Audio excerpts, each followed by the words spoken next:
Halo guys. Jangan lupa like, comment, subscribe, and share. Dan jangan lupa sedekah guys. Terutama sedekah sama saya juga ya. Untuk sedekahnya itu like, comment, subscribe, dan share. Pokoknya share ke mana saja kalian mau guys.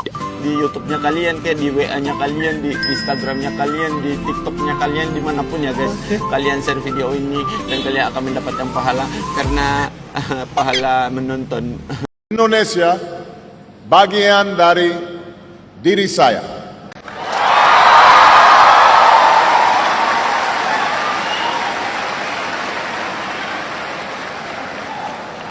I first came to this country when my mother married an Indonesian named Lolo Sutoro.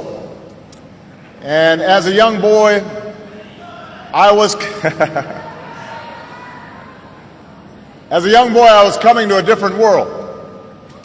But the people of Indonesia quickly made me feel at home. Jakarta looked very different in those days. The city was filled with buildings that were no more than a few stories tall. This back in 1967, 68, most of you weren't born yet. The Hotel Indonesia was one of the few high-rises, and there was just one big department store called Sarina. That was it.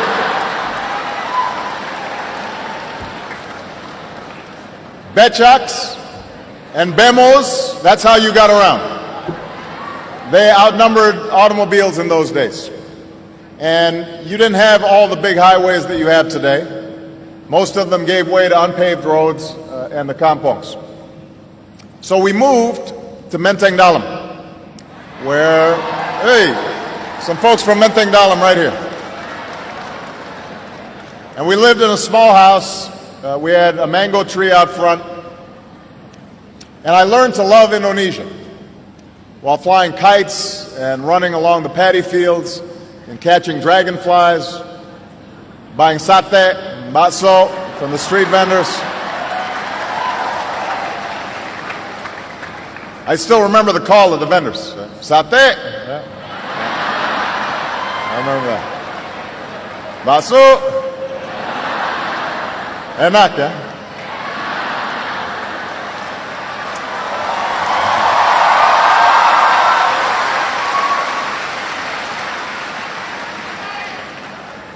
But most of all, I remember the people.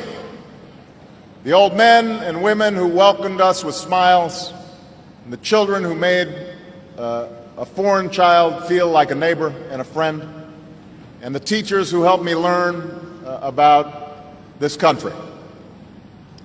Because Indonesia is made up of thousands of islands and hundreds of languages, and people from scores of regions and ethnic groups. My time here helped me appreciate the common humanity of all people. And while my stepfather, like most Indonesians, was raised a Muslim, he firmly believed that all religions were worthy of respect. And in this way,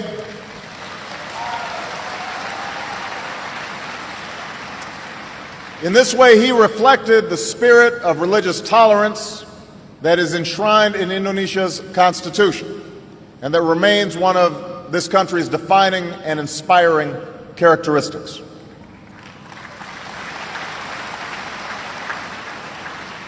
Now, I stayed here for 4 years, a time that helped shape my childhood, a time that saw the birth of my wonderful sister, Maya, a time that made such an impression on my mother that she kept returning to Indonesia over the next 20 years to live and to work and to travel and to pursue her passion of promoting opportunity in Indonesia's villages, especially opportunity for women and for girls.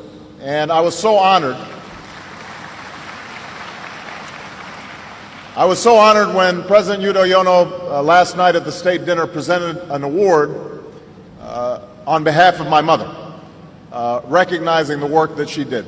And she would have been so proud because my mother held Indonesia and its people very close to her heart for her entire life.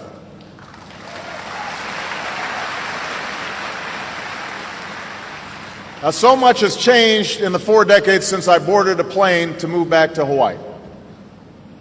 If you asked me or any of my schoolmates who knew me back then, I don't think any of us could have anticipated that one day I would come back to Jakarta as the President of the United States.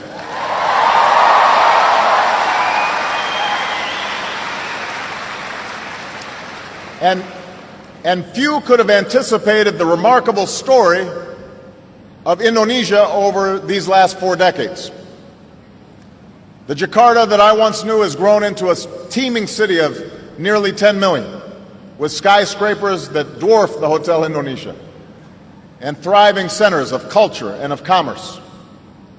While my Indonesian friends and I used to run in fields with water buffalo and goats, a new generation of Indonesians is among the most wired in the world, connected through cell phones and social networks.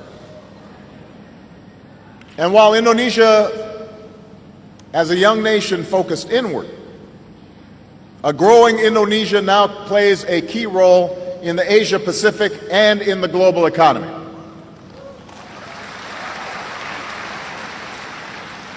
Now, this change also extends to politics. When my stepfather was a boy, he watched his own father and older brother leave home to fight and die in the struggle for Indonesian independence. And I'm happy to be here on Heroes Day to honor the memory of so many Indonesians who have sacrificed on behalf of this great country.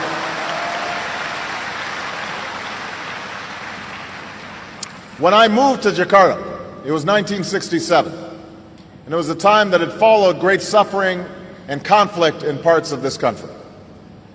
And even though my stepfather had served in the army, the violence and killing during that time of political upheaval was largely unknown to me because it was unspoken by my Indonesian family and friends.